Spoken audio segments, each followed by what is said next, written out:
What's going on, guys? We are going to talk today on our last conversation piece in terms of macros, macronutrients. If you scroll down a bit, you should see videos on calories, on macronutrients in general, on protein specifically, on fat specifically, and then now today on carbohydrates specifically. So as I chug a drink of this coffee here, we're going to go ahead and get things rolling. All right, so carbohydrates. So what we've basically done in all of the other macronutrient videos is we've broken it down in a way that hopefully it makes sense to you. So basically we look into first, what are carbohydrates? Why are they essential to the body? We look into specifically the quality of carbohydrates as well as the quantity needs dependent upon the individual. So when we start to look into that, what are carbohydrates, right? So when we talked about protein and fats before, protein and fats are going to be the two macronutrients that pretty much stay the same. There might be a little bit of variability, but I think the carbohydrates are going to be where you see the biggest variance. So with that said, you could see somebody doing like a ketogenic diet that's taking in 5% or less of their calories coming from carbohydrates. Or you could see somebody that maybe is in the sport of CrossFit, which is very glycolytic in nature, and they're consuming upwards of 60-70% of their total intake coming from carbohydrates.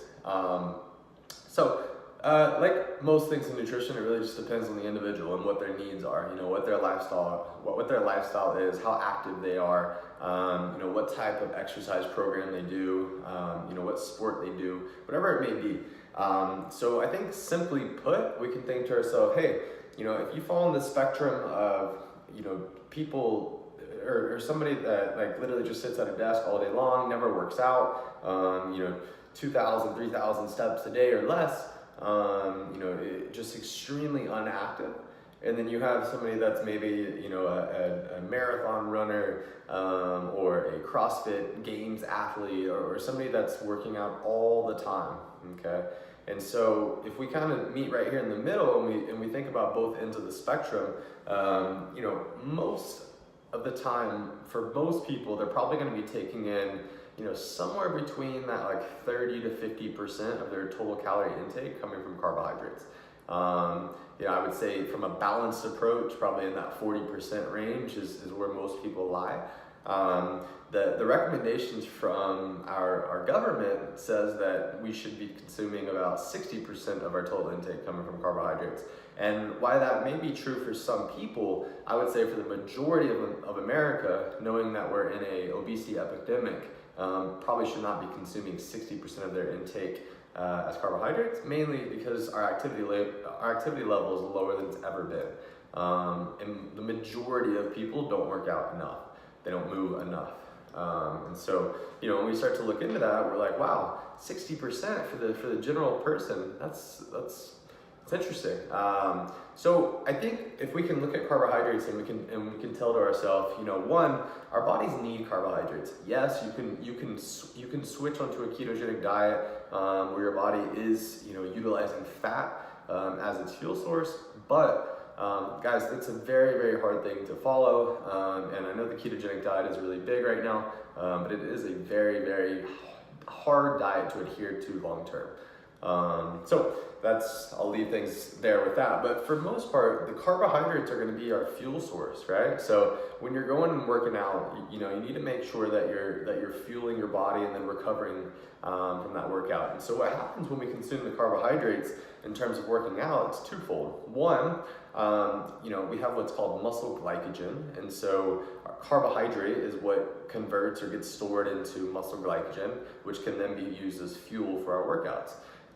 And so, the reason why we're consuming carbohydrates post-workout is twofold. One, we want to make sure that we're replenishing muscle glycogen stores. And two, if we're doing something like, especially high-intensity exercise, again, CrossFit, Orange Theory, spin, something like that, well, the sympathetic nervous system is at an all-time high, right? Our levels of cortisol, that stress hormone, are extremely elevated. the adrenaline, the cortisol, those things are being pumped out. And so when we get done with our workout, we're in that sympathetic nervous system, we're in that sympathetic state. So going from that state in the workout to the parasympathetic state in the rest period, what that transfer, it doesn't just happen because the workout ends. What we have to do is we have to shut off that cortisol valve, and the way that you shut off the cortisol valve is with insulin. How do we get insulin? Carbohydrates. Okay, and so between replenishing muscle glycogen stores and making that shift from sympathetic to parasympathetic, from the fight or flight mode to rest and digest, we also need carbohydrates for both of those reasons there. Good rule of thumb, guys, on this, just think to yourself, like, hey, if you're working out, if you're somebody that's really active, if you're somebody that's,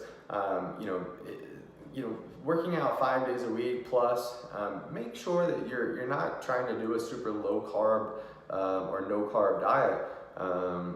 Unless your piece of exercise is just very, very, very low intensity and it works well for you.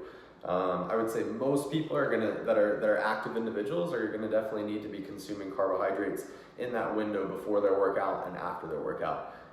So essentially probably looking for, anywhere from 40 to 60 grams of carbohydrates in that pre-workout window of, anywhere from 2 to 3 hours before the workout, as well as in that post-workout window as well. So a lot of people ask, what happens if I work out in the morning?